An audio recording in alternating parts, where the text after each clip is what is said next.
Hello friends, welcome to my channel. इस video में मैं आपको बताऊंगा एक्सेल के कुछ और बेसिक्स। फ्रेंड्स, बेसिक इसलिए ज़रूरी होते हैं ताकि हमारा बेस स्ट्रॉन्ग हो सके। तो आइए शुरू करते हैं। सबसे पहले मैं आपको इस वीडियो में बताऊंगा टेक्स्ट और नंबर के बारे में। एक्सेल के अंदर हम जो भी डेटा लिखते हैं या जो भी हम फॉर्मूला लिखते हैं, एक्सेल उन्हें दो कैटेगरीज के अंदर ही डिवाइड करता है। या तो उसे एक्सेल एज अ टेक्स्ट लेता है या फिर एक्सेल उसे एज अ नंबर लेता है। जो हमारे अल्फ़ाबेट्स होते हैं ए टू जेड या फिर कॉम्बिनेशन ऑफ अल्फ़ाबेट्स, जैसे हमने किसी का नाम लिखा या हमने कोई स्ट्रिंग लिखी, एक्सेल उसे एज अ टेक्स्ट ही लेता है। जैसे कि सपोज़ मैंने ये लिखा अमित, नाम लिखा मैंने कोई, तो एक्सेल ने इसे एज अ टेक्स्ट लिया। नंबर्स होते हैं, जैसे अगर मैंने कोई फिगर लिखी नंबर्स में 1 2 3 4 6, एक्सेल ने इसे एज अ नंबर लिया। फिर हमारे अल्फ़ा न्यूमेरिक्स होते हैं, जो कि हमारे जैसे ABC 1 2 3 XYZ, combination of text और नंबर्स, इसे हम अल्फ़ा न्यूमेरिक कहते हैं।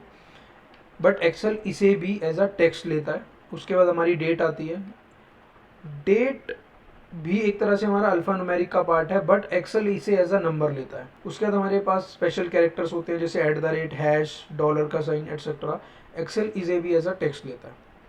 अब कई बार दोस्तों, जब आप बिगिनर्स होते हैं एक्सेल में, तो आपके सामने एक बहुत बड़ा क्वेश्चन रेज होता है कि हम ये कैसे आइडेंटिफाई करेंगे कि जो भी हमने डेटा लिखा या जो हमें विजिबल हो रहा है वो एक्सेल ने उसे एज अ टेक्स्ट लिया है या नंबर लिया है। तो उसके लिए हमारे पास ये दो बहुत अच्छे फॉर्मूले हैं, जिन्हें हम लगा के ईजिली ये पता कर सकते हैं कि एक्सेल ने उसे टेक्स्ट लिया या नंबर लिया। जैसे मैं एग्जांपल के लिए यहाँ पे एक नाम लिखता हूँ अमित। इस पर मैं फॉर्मूला लगाता हूँ इक्वल टू। एक्सेल के अंदर कोई भी फॉर्मूला जैसे ही आप उसको स्टार्ट करते हो तो उसकी स्टार्टिंग ही इक्वल टू से होती है। उसके बाद आप अपना फॉर्मूला लगाओगे, जैसे मैंने यहाँ पे लिखा इज टेक्स्ट। अब आप देखो, जैसे जैसे मैं लिखना शुरू कर रहा हूँ, एक्सेल नीचे मुझे उसके हिंट देता रहता है कि आप क्या लिखना चाहते हो। बट अभी क्योंकि यहाँ बहुत सारे हिंट आ रहे हैं, जैसे मैंने लिखा, अभी इसने सिर्फ एक हिंट दिया मुझे, इज टेक्स्ट, और हाँ मैं यही लिखना चाहता हूँ। तो मुझे इस फॉर्मूले को पूरा लिखने की भी ज़रूरत नहीं है। जैसे ही यहाँ पर ये नीचे हिंट आने लगा, मैं अपने कीबोर्ड में टैब का बटन प्रेस करूँगा और वो खुद ब खुद पूरा फॉर्मूला ऊपर सेल के अंदर आ जाता है। उसके बाद मैं उस सेल को सेलेक्ट करूँगा जहाँ पर भी मैं ये फॉर्मूला परफॉर्म करना चाहता हूँ। अब सेल को सेलेक्ट करने के लिए भी आप माउस का यूज़ भी कर सकते हो और कीबोर्ड का भी। अभी इस केस में मैं माउस से इस वाले सेल को सेलेक्ट करता हूँ जहाँ पर मैंने अमित लिखा है। मैं ब्रैकेट को बंद करता हूँ और एंटर प्रेस करता हूँ, तो ट्रू मैंने यहाँ पर लगाया इज टेक्स्ट, तो एक्सेल ने मुझे ट्रू दे दिया, यानी अमित को वो एज अ टेक्स्ट ले रहा है। अब मैंने यहाँ कोई नंबर लिखा है, जैसे 1 2 3, मैं इस पे आके लगाता हूँ इक्वल टू इज नंबर। अभी देखो, जैसे मेरे पास ये 3 इसने मेरे को सजेशन दिए, तो मैं एरो की हेल्प से मैं इस नंबर पे गया, डाउन डाउन एरो। मैंने टैब का बटन प्रेस करा, उसने मुझे पूरा इस नंबर लिखा हुआ दे दिया। मैंने वो सेल सेलेक्ट करा जहाँ पर मैं ये फॉर्मूला लगाना चाहता हूँ, मैंने उस सेल पर क्लिक करा, ब्रैकेट को बंद करा और एंटर कर दिया। ट्रू, यानी कि 1 2 3 को एक्सेल ने एज अ नंबर लिया।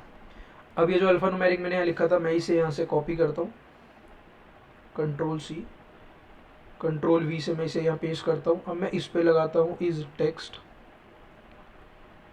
सेल को सेलेक्ट, एंटर, ट्रू, यानी एक्सेल ने इसे भी एज अ टेक्स्ट लिया।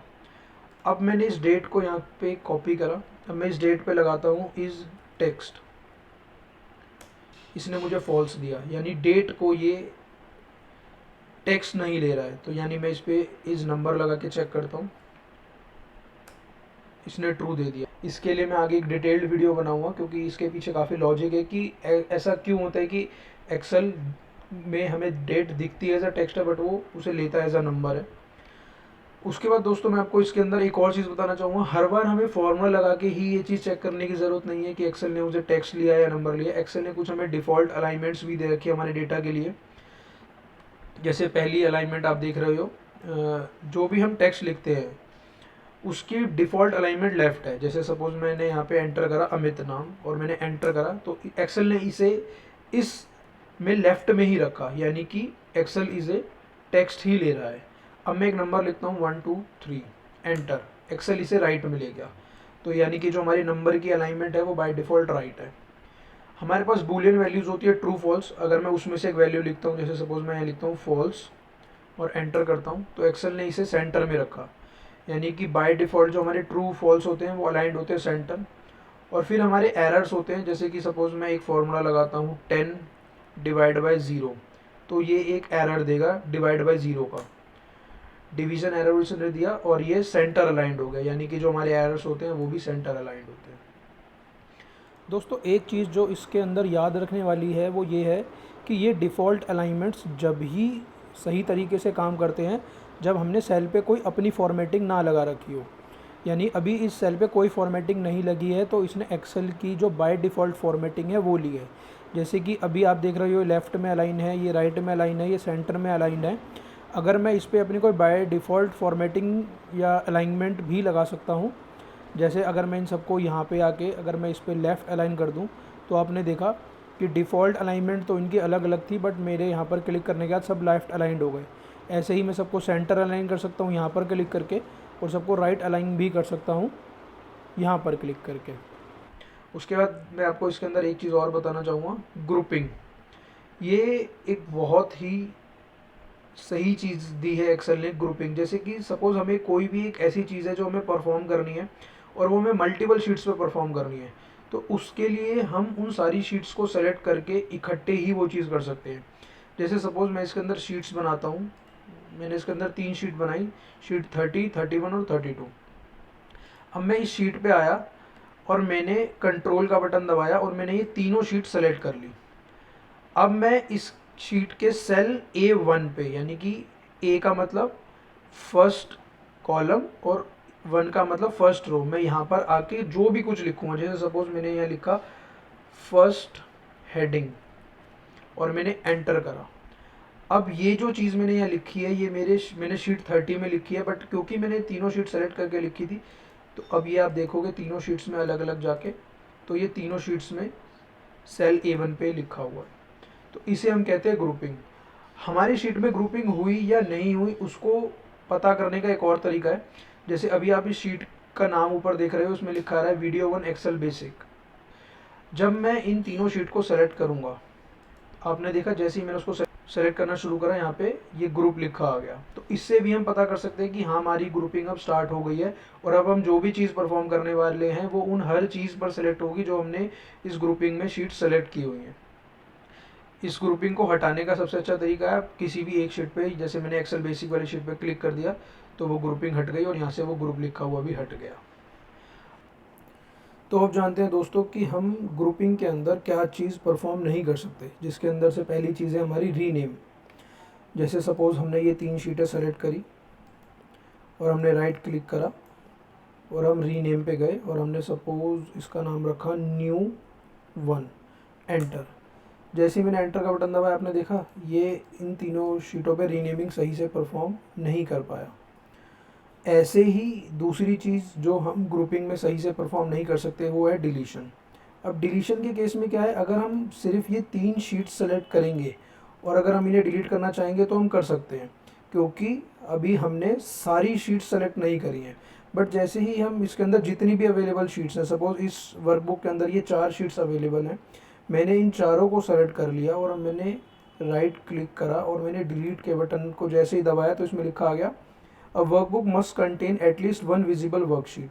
यानी कि मुझे इसके अंदर एक शीट तो ऐसी छोड़नी ही पड़ेगी जिसे मैं डिलीट नहीं कर रहा हूँ। जैसे अब मैं सपोज़ इसके अंदर ये लास्ट की 3 शीट सेलेक्ट करता हूँ, राइट क्लिक करता हूँ, डिलीट प्रेस करता हूँ, तो ये इन शीट्स को परमानेंट डिलीट कर देगा।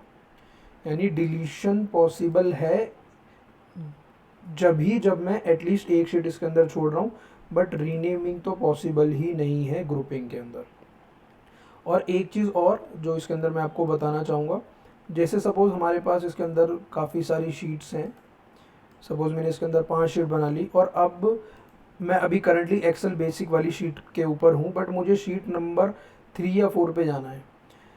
ये जो मेन चीज़ मैंने अभी आपको बताई ये जब काम आएगी जब हमारे पास कई बार मल्टीपल शीट्स होती हैं एक वर्कबुक के अंदर, जैसे 20, 30, 40 शीट्स होती हैं। तो हम यहाँ पर आकर राइट क्लिक करेंगे, यहाँ पे जितनी भी इस वर्कबुक के अंदर शीट्स हैं सब आ जाती हैं। तो हम किसी भी शीट पर जाके उस शीट को सेलेक्ट करके और ओके का बटन जैसे ही दबाएंगे ये डायरेक्ट हमें उस शीट पर ले जाता है। अब अगर मैं इस शीट पर और मुझे वापस एक्सेल बेसिक शीट पर आना है तो मैं फिर से यहाँ पर राइट क्लिक करूँगा, एक्सेल बेसिक को सेलेक्ट करूँगा और ओके करूँगा तो वापस मैं एक्सेल बेसिक शीट पर आ जाऊँगा। तो फ्रेंड्स इस वीडियो के लिए बस इतना ही। तो अगर आप ये वर्कबुक डाउनलोड करना चाहते हो तो इस वर्कबुक का लिंक मैं डिस्क्रिप्शन बॉक्स में डाल दूँगा।